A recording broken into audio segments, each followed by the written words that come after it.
کفر و شرک کتنا برا ہے اللہ تعالیٰ کے نزدیک، اللہ تبارک و تعالیٰ اس کی مثال بیان فرماتے ہیں قرآن پاک میں، تاکہ لوگوں کو بات سمجھ میں آ جائے کہ یہ برائیاں ایسی ہیں کہ بہت بڑی نافرمانیاں ہیں اور اللہ تبارک و تعالیٰ کے عذاب کو دعوت دینے والی ہیں، اور ان کا سرے سے کوئی نہ ہی وجود ہے، یعنی کوئی حقیقت نہیں ان کی، اور نہ ہی ان سے کوئی فائدہ حاصل ہوگا۔ جیسے اللہ تبارک و تعالیٰ نے کفر اور شرک کو سمجھانے کے لیے 20ویں پارے کے آخر میں ارشاد فرمایا ہے كَمَثَلِ الْعَنْكَبُوتِ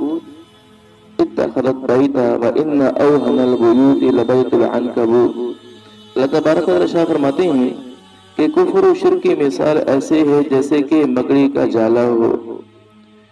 کہ مکڑی کیا کرتی ہے، اپنے لیے گھر بناتی ہے، اور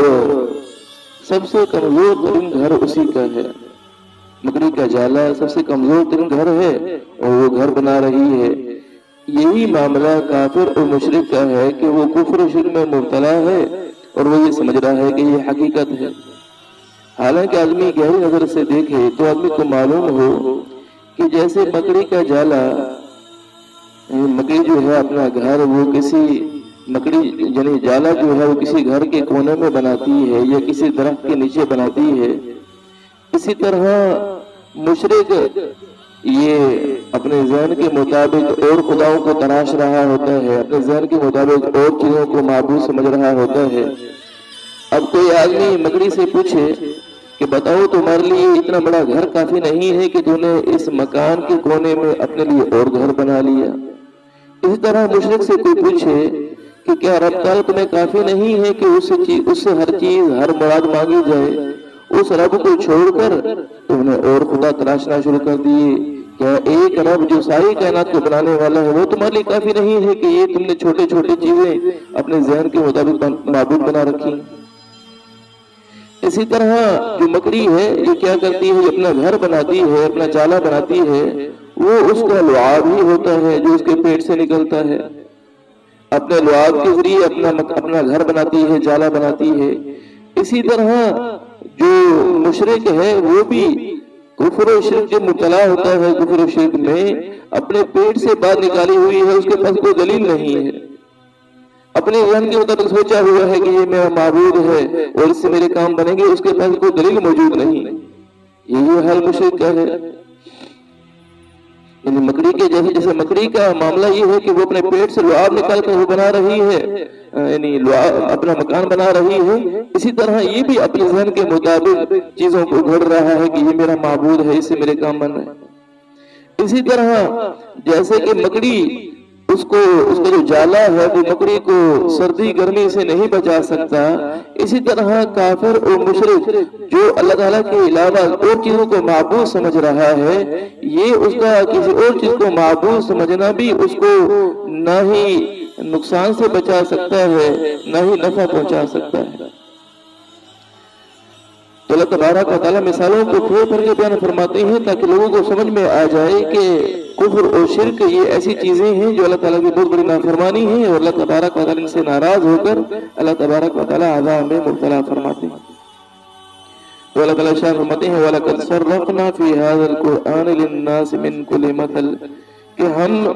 اس قرآن میں لوگوں کے لیے ہر قسم کی مثال کو پھر پھر کے بیان کرتے ہیں۔ وَكَانَ الْإِنسَانُ أَكْثَرَ شَيْءٍ جَدَلًا، انسان جو ہے یہ سب سے بڑا جھگڑالو ہے، ایسا جھگڑالو ہے کہ لوگوں سے جھگڑا تو کرتا ہی ہے، اور یہ تو ایسا جھگڑالو ہے کہ اللہ تبارک و تعالیٰ سے بھی جھگڑا کرنے کی کوشش کرے گا۔ حدیث پاک میں آتا ہے، حضرت انس رضی اللہ تعالیٰ عنہ سے اس روایت کے راوی ہیں، فرماتے ہیں کہ رسول اللہ صلی اللہ علیہ وسلم نے ارشاد فرمایا کہ ایک کافر کو قیامت کے دن لایا جائے گا اللہ تبارک و تعالیٰ کے سامنے، تو اللہ تبارک و تعالیٰ ارشاد فرمائیں گے کہ تو نے کفر و شرک کیوں کیا ہے؟ وہ کہے گا یا اللہ میں نے تو کوئی کفر و شرک نہیں کیا، حالانکہ اس نے کفر و شرک میں مبتلا ہوا ہوگا، ساری عمر کفر و شرک میں گزاری ہوگی، لیکن کیا کہہ رہا ہوگا یا اللہ میں نے تو کوئی کفر و شرک نہیں کیا، نہ ہی میں تو آپ پر ایمان بھی لایا ہوں، میں آپ کے نبی پر بھی ایمان لایا ہوں، میں نے ان کی اطاعت بھی کی ہے۔ تو اللہ تبارک و تعالیٰ ارشاد فرمائیں گے کہ اچھا حجت قائم کرنے کے لیے اللہ تعالیٰ کو ہر چیز کے بارے میں خبر ہے، اللہ تعالیٰ جانتے ہیں، لیکن اللہ تعالیٰ حجت تام کرنے کے لیے تاکہ اس کے اوپر حجت پوری ہو جائے، اللہ تعالیٰ شاہ فرمائیں گے اچھا یہ بتاؤ کہ تمہارے اعمال لے کر ہمارے پاس فرشتے لاتے رہے، یہ دیکھو تمہارے اعمال میں یہ کوئی لکھا ہوا ہے کہ یہ کفر و شرک کرتا رہا؟ وہ کہے گا یا اللہ میں اس اعمال نامے کو مانتا ہی نہیں ہوں۔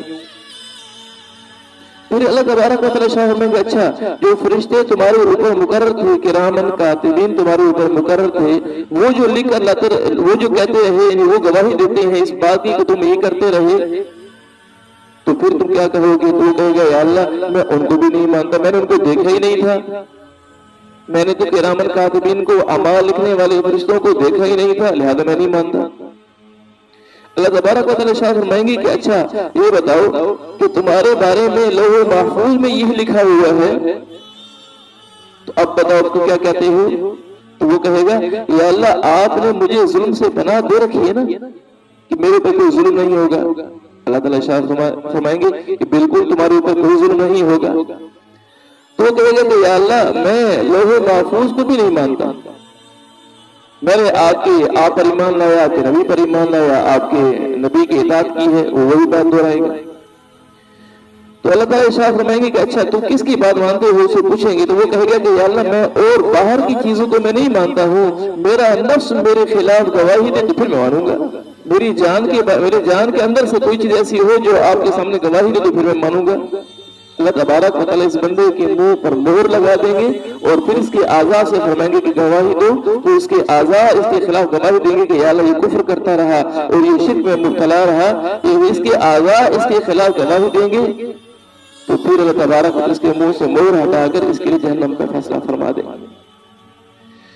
تو اس لیے اللہ تعالیٰ شاہ فرماتے ہیں کہ انسان سب سے بڑا جھگڑالو ہے، یعنی یہ ہر چیز میں جھگڑا کر رہا ہوتا ہے کہ یہ چیز ہے جو میں سمجھ رہا ہوں یہ چیز صحیح ہے، جو اللہ تعالیٰ نے ارشاد فرما دیا اس کے خلاف چل رہا ہوتا ہے۔